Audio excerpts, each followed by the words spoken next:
एक राजा था जिसके यहां बेटा पैदा नहीं हो रहा था। उसे किसी तांत्रिक ने सलाह दी कि आप ही के राज्य में किसी छोटे बच्चे की बलि चढ़ा दीजिए, अगले 1 साल में आपके यहां बेटा पैदा हो जाएगा।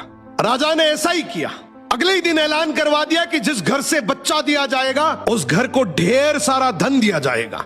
राजा का यह ऐलान एक गरीब परिवार ने सुना तो अपने घर के सबसे छोटे बच्चे को भेज दिया कि यह बच्चा हमारे किसी काम का नहीं, इसे रख लो। अब बलि चढ़ाने की पूरी तैयारी हो गई। राजा ने बच्चे से पूछा, कोई तुम्हारी आखिरी इच्छा? तो बच्चा बोला, मुझे बस थोड़ी सी गिल्ली मिट्टी ला कर दे दो। मिट्टी लाई गई तो उस बच्चे ने उस मिट्टी से छोटे छोटे 4 मकान बनाए और उसके बाद एक एक करके 3 मकानों को लात मारकर गिरा दिया। एक को रहने दिया और उसके सामने हाथ जोड़कर दुआ की और राजा को बोला, अब मेरी बलि चढ़ा दो। यह देखकर राजा को बड़ा अजीब लगा। वो डर सा गया कि शायद बच्चे ने कोई तंत्र विद्या की हो। उसने बच्चे से पूछा, तूने ये क्या किया था? तो बच्चा बोला, पहला मकान गिराया जो मेरे माँ बाप का था, जिन्होंने सिर्फ पैसों के लिए मुझे बेच दिया। दूसरा मकान रिश्तेदारों का था, उन्होंने भी मेरे माँ बाप को ऐसा करने से रोका नहीं, तो उनका भी मकान गिरा दिया।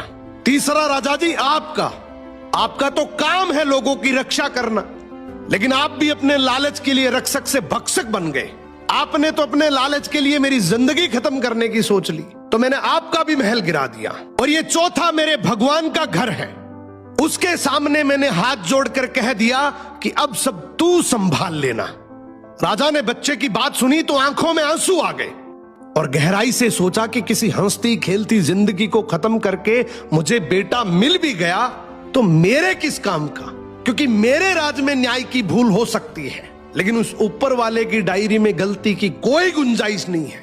राजा ने रोते हुए बच्चे को गले लगा लिया और बोला, आज से तू ही मेरा बेटा है। इस कहानी का मतलब है कि दुनिया के सामने झुकने से कुछ नहीं होगा, क्योंकि दुनिया अपने मतलब के लिए कुछ भी कर सकती है। झुकना है तो उस भगवान के सामने, जिसके सामने झुकने से तुम्हारा कोई कुछ नहीं बिगाड़ सकता। समर्पण करना है तो उस परमपिता परमेश्वर को करो।